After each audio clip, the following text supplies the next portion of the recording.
Hello everyone, good morning. Welcome to my channel beautiful journey. নতুন ব্লগে সবাইকে স্বাগত জানাই। সকালবেলা থেকেই আজকে যা বৃষ্টি শুরু হয়েছে, বেশ ভালো গরম পড়েছিল, আর তারপরে এই বৃষ্টিটা বেশ সুন্দর একটা সুদিং ওয়েদার সৃষ্টি করেছে। ভালো রকম টেম্পারেচার বেড়েছিল, বৃষ্টি হয়েছে বলে আজকে বেশ ঠান্ডা।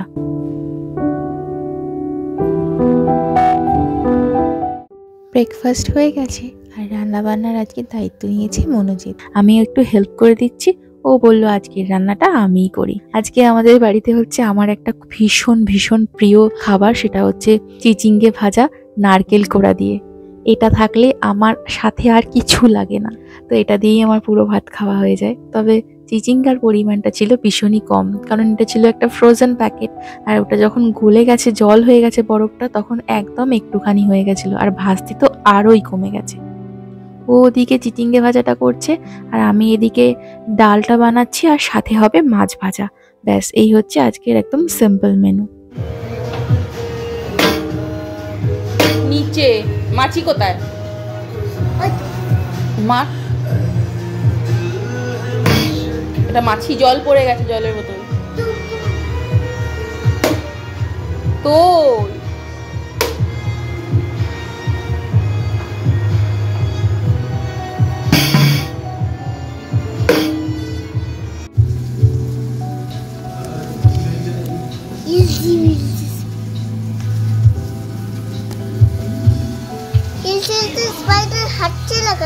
হাঁটবে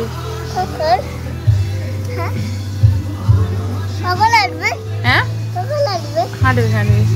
ইঞ্চি বিঞ্চি স্পাইডার, হাঁটো তো তুমি। হ্যাঁ, ওই তো ওর পায়ে চোট পেয়েছে। ওই যে ধরলি তুই, কি হবে?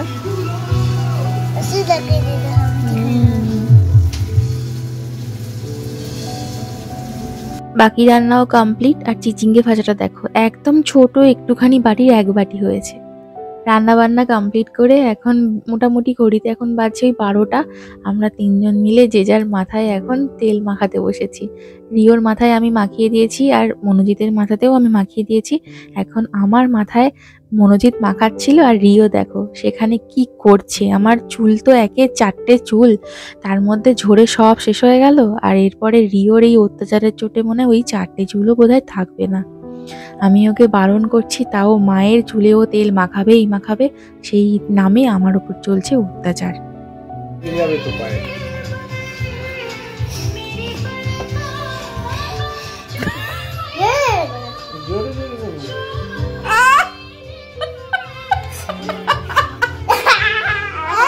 স্নান টান করে খেতে বসে পড়েছি। আজকে ভাত, চিচিঙ্গে ভাজা, নারকেল কোড়া দিয়ে পাঁপড় ভাজা, ডাল আর মাছ ভাজা, আর গতকালের একটুখানি মাছের ঝাল ছিল, আর একটু আমের চাটনি বানিয়েছি। ব্যাস, এই হলো আজকের লাঞ্চ। গত কয়েকদিন আগে আমাদের বাড়িতে এরকম একটা লেটার এসেছে। আমি তো লেটারটা দেখে একটু ভয় পেয়ে গেছিলাম, বাট যখন পুরো লেটারটা পড়লাম তারপরে বুঝতে পারলাম ব্যাপারটা কি। এখানে টিভি কেনাটা খুব একটা কঠিন ব্যাপার না, কারণ এখানে একটা গ্রুপ আছে যেখানে মাঝে মাঝেই বেশ ভালো সস্তাতেই কিন্তু নতুন প্রায় সেকেন্ড হ্যান্ড টিভি বিক্রি করে দেয় অনেকে, আবার অনেকে তো ফ্রিতেও দিয়ে দেয়। তো আমাদের বাড়িতে টিভি নেই, কারণ রিওর জন্য বেসিক্যালি আমরা টিভিটা নিইনি, আর আমরা টিভিতে কিছু সেরকম দেখিও না, যেটুকু দেখার দরকার পড়ে ফোনেই হয়ে যায়। আজকে শনিবার বিকালে একটু বাজার করতে বেরোচ্ছি। সাপ্তাহিক যে বাজারের জিনিসপত্রগুলো লাগবে সেইগুলোই আনতে যাব, তাই এখানে এখন রিওকে রেডি করছি, আর আমিও রেডি হয়ে গেছি।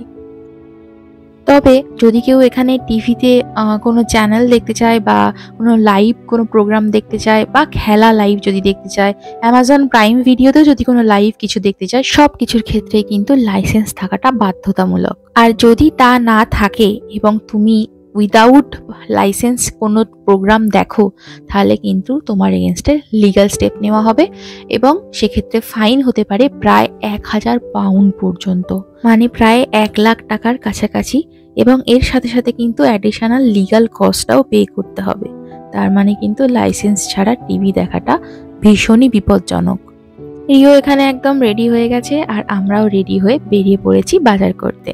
আসলে ব্যাপারটা হয়ে গেছে, আমাদের এখানে আগে যে ভাড়াটিয়া থাকতো তার টিভি ছিল এবং তার লাইসেন্সও ছিল, যেটা 1 এপ্রিল থেকে রিনিউ হওয়া বন্ধ হয়ে গেছে। আর সেই জন্যেই আমাদের কাছে এই চিঠিটা এসেছে যে যদি তোমরা ব্যবহার করে থাকো টিভি, তাহলে অবশ্যই লাইসেন্সটা তোমাদের রিনিউ করতে হবে। আর এই লাইসেন্সের প্রাইসটা একটু বলে দিই, যেটা হচ্ছে যদি তুমি কালার টিভির জন্য লাইসেন্স কেনো তাহলে পার ইয়ার তোমার পড়ে যাবে 170 পাউন্ডের কাছাকাছি, মানে 17,000 টাকা। আর যদি কেউ ব্ল্যাক অ্যান্ড হোয়াইটের জন্য কেনে তার জন্য পড়ে যাবে 57 পাউন্ড, মানে 5,700 টাকা। তো যেটার কস্ট কিন্তু বেশ হিউজ অ্যামাউন্ট। তবে বিনা লাইসেন্সে টিভি দেখে 1 লাখ টাকা ফাইন দেওয়ার থেকে 17,000 টাকা বা 5,700 টাকা দিয়ে লাইসেন্স কিনে টিভি দেখাটা আমার মনে হয় শ্রেয়। যাই হোক, কথা বলতে বলতে জানিয়ে তো দিলাম যে ইউকেতে টিভি দেখাটা অবশ্যই তোমাদের লাইসেন্স ছাড়া কিন্তু সম্ভব না। এখন চলে এসেছি একটা এমন দোকানে যেটা আমার খুব পছন্দ হয়েছে। এটা রিসেন্টলি খুলেছে আমাদের এখানে কাছাকাছি ম্যানচেস্টার ফোর্টে। তো এখানে এসে ঘুরতে ঘুরতে হঠাৎ করে চোখে পড়লো মুম্বাইয়ের নামটা, তোমাদেরকে দেখালাম। আর দেখো, এই যে জিনিসগুলো দেখাচ্ছি এগুলো সবকিছুই পিওর সিল্কের শাড়ি থেকে কেটে বানানো। তো এটা হচ্ছে তোমার ইয়োগা ম্যাট, তার সাথে রয়েছে ব্যাগ, মানে যতটাই পাশের বালিশের মতো দেখতে, কিন্তু ভেতরটা খুলে যখন বার করবে তখন ওটা হচ্ছে ইয়োগা ম্যাট হয়ে যাবে, মানে কাঁথার মতো আর কি। তার সাথে রয়েছে বাজার করতে যাবার ব্যাগ, পিওর সিল্কের প্যান্ট, তার সাথে রয়েছে কুর্তা, অনেক কিছু। তো এটা একটা পুরো আলাদা সেকশন রয়েছে। আমি তো সত্যি দেখে না জাস্ট অভিভূত হয়ে গেছি।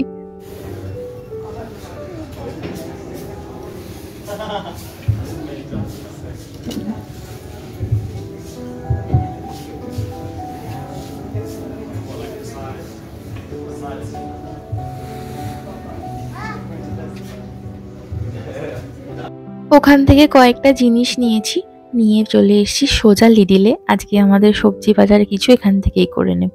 তো পালং শাকগুলো দেখছিলাম, কিন্তু ভেতরে দেখলাম যে জল জমে আছে, তাই পালং শাক নেওয়ার ইচ্ছা থাকলেও নিতে পারলাম না। আর এদিকে দেখো, আমাকে কিন্তু বাজার করতে আজকে রিও হেল্প করেছে ট্রলি বইতে। বাজার করে চলে এসেছি।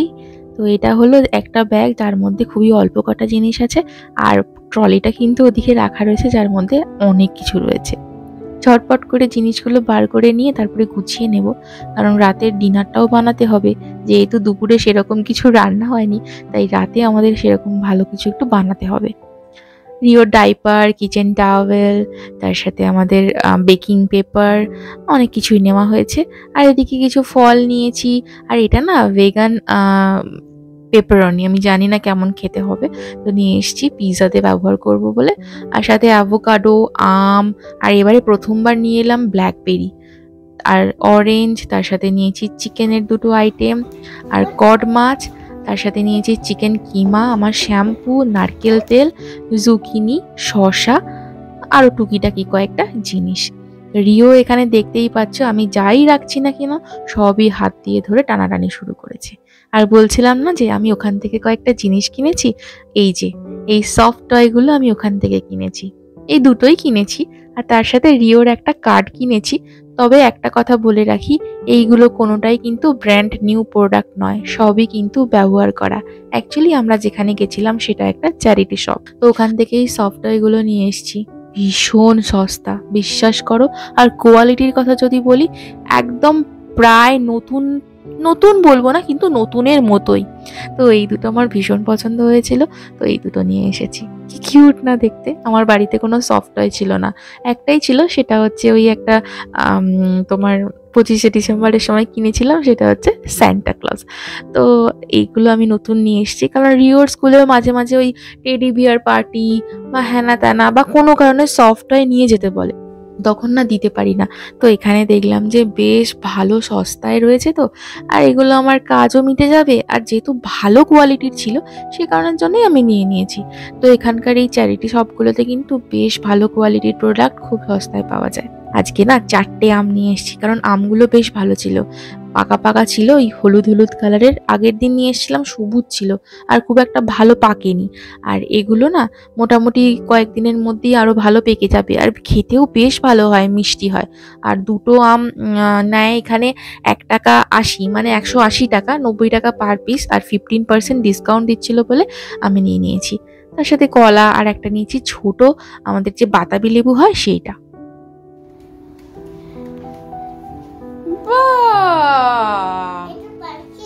পার্কিং এ, ও পার্কিং এ যেরকম মার্ক করা থাকে সেরকম তুমি মার্ক করেছো?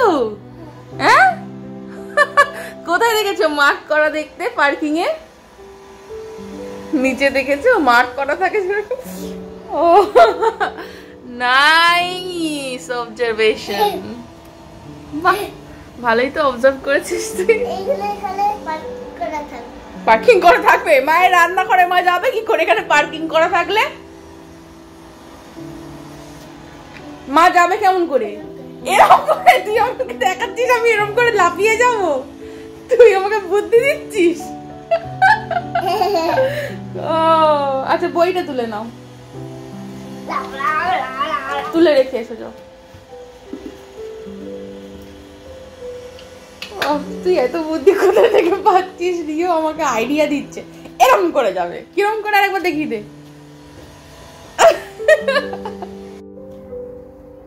কি করছিস?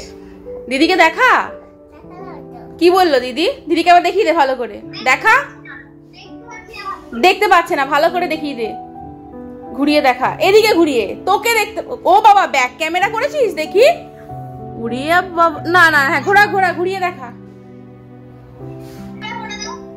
দাঁড়া, ব্যাক ক্যামেরা দেখি করে দি।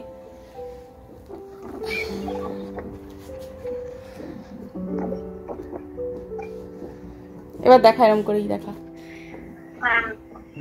দেখা।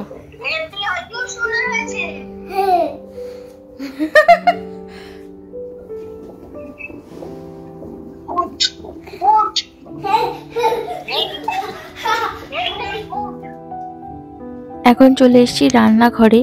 আগে রিওর জন্য ডিনারটা বানিয়ে নিচ্ছি। ওকে একটু ভাত দিয়ে ডিম দিয়ে এগ ফ্রাইড রাইস বানিয়ে দেব। প্রথমে ডিমটা ভালো করে নুন দিয়ে একটু ফেটিয়ে ভেজে তুলে রাখবো। তারপর একটু তেল অ্যাড করে ওর মধ্যে পেঁয়াজ কুচি, একটু রসুন কুচি অ্যাড করে নাড়াচাড়া করে নিয়ে ভাত, স্বাদ মতো নুন আর একটু মিষ্টি অ্যাড করে ভালো করে মিশিয়ে নেব। আর শেষকালে একটু উপর থেকে দিয়ে দেবো হালকা করে গোলমরিচের গুঁড়ো, যাতে গন্ধটা ভালো আসে। ব্যাস, তাহলে রেডি হয়ে যাবে এগ ফ্রাইড রাইস। আর চাইলে তোমরা এর মধ্যে কিশমিশও অ্যাড করতে পারো।